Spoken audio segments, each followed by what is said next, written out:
वो जन्म दे दोगी, लेकिन हमें कभी दोबारा जीवन में मां नहीं मिल पाएगी अगर आप चली गई तो।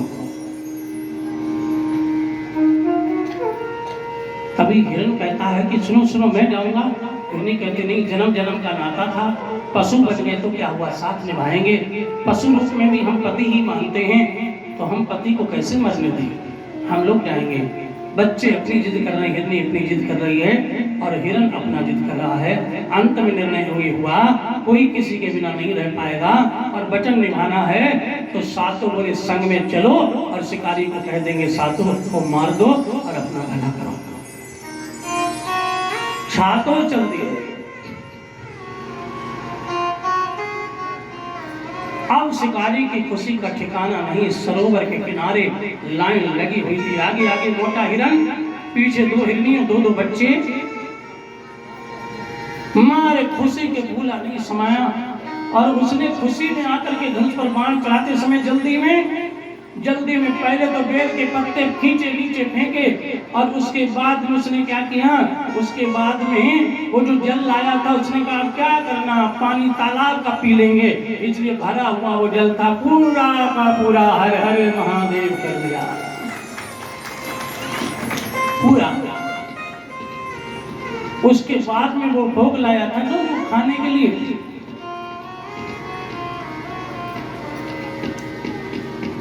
आप कहोगे कि उस शिकारी क्या जानता भोग क्या होता है, तो भगवान भी याद रखना, भगवान सब्जी के जूठे बेर खाते हैं प्रेम वश।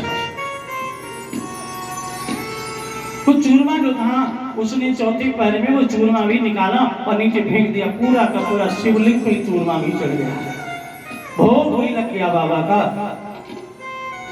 इसके बाद उसने धनुष पर बाण चलाना शुरू किया और कहा आज मुझे आनंद आ गया, सात को मारकर महीने भर का मेरा अन्न राशन आ जाएगा। लेकिन उधर से आवाज आ रही, शिकारी तुझे सौगंध है भगवान की, पहले मुझे मारना। तभी बच्चे कहते नहीं शिकारी तुझे सौगंध प्रभु की, पहले मुझे मारना, मेरी माँ पहले ना मर पाए। माँ कहती पहले मुझे मारो, मेरे बच्चों को मैं मरता नहीं देख सकती।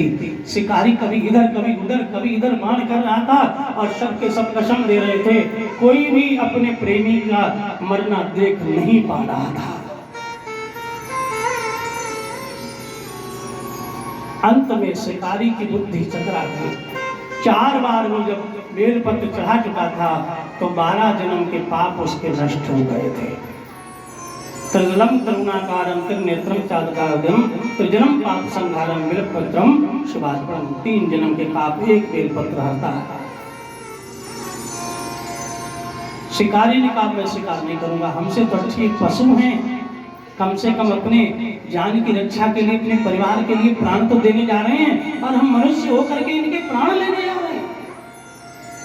भीख मांग कर खा लेंगे, मजदूरी कर लेंगे, लकड़ी काट के बेच लेंगे, लेकिन अब निर्जीव इन जीवों की हत्या नहीं करेंगे, बेजवान जीवों की हत्या अब हम नहीं करेंगे। इतना कहकर उसने धनुष फेंका और फेंक करके जैसे नीचे उतरना चाहा, कांटे लगे हुए थे उस बेल वृक्ष में, फिसलते हुए नीचे गिरा और गिरते ही उसका सिर सीधा का सीधा शिवलिंग से टकराया और जैसे ही टकराया उसमें से भगवान शिव प्रकट हो गए। बोलो शंकर भगवान की। और कहा भक्त आज मैं तुमसे बहुत प्रसन्न हूँ, तुमने मेरी महाशिवरात्रि की 4 पहर की पूजा की, मांगो बता।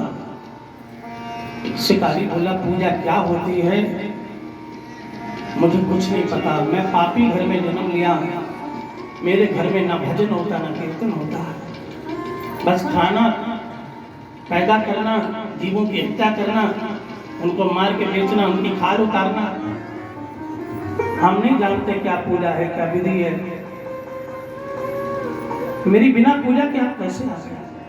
तब भगवान ने समझाया कि तुम्हें नहीं पता, आज मेरी सबसे परम पावन पुनीत जो है वो महाशिवरात्रि है और आज के दिन जो व्रत करके मेरी 4 पहर पूजा कर लेता है, लंका के रावण की तरह उसको मैं संपत्ति प्रदान कर देता हूं। बोला मैंने तो एक बार भी पूजा नहीं की। भगवान ने कहा देख सामने उसने सामने देखा, ये मेरा निराकार रूप शिवलिंग है। तूने पहली बार पत्ते फेंके, हाँ, एक बेलपत्र मेरे पे चढ़ा। दूसरी बार में जल भी चढ़ा, चारों बार जल चढ़ गया, और चौथी बार में तो तूने अपना मस्तक ही मेरे चरणों में रख दिया। और जिसका मस्तक मेरे चरणों में रख जाता है उसके भाग्य अपने आप चमक जाते हैं।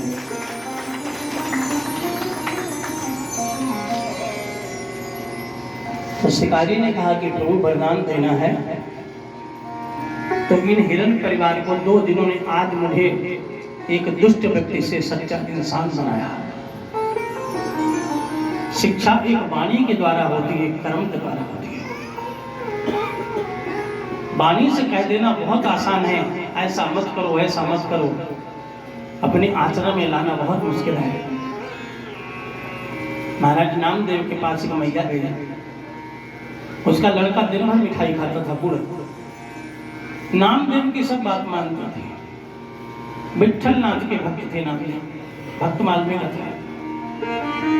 मैया ने कहा महाराज आपकी बड़ी चर्चा है, मेरा बेटा गुड़ बहुत खाता है, आप कह दोगे आपकी दुनिया बात मानती, मान लेगा, नहीं खाएगा, बहुत खा रहा है, हर समय गुड़ गुड़। नामदेव ने कहा 1 महीने बाद आना। तो माई चली गई, 1 महीने बाद आई। नामदेव ने कहा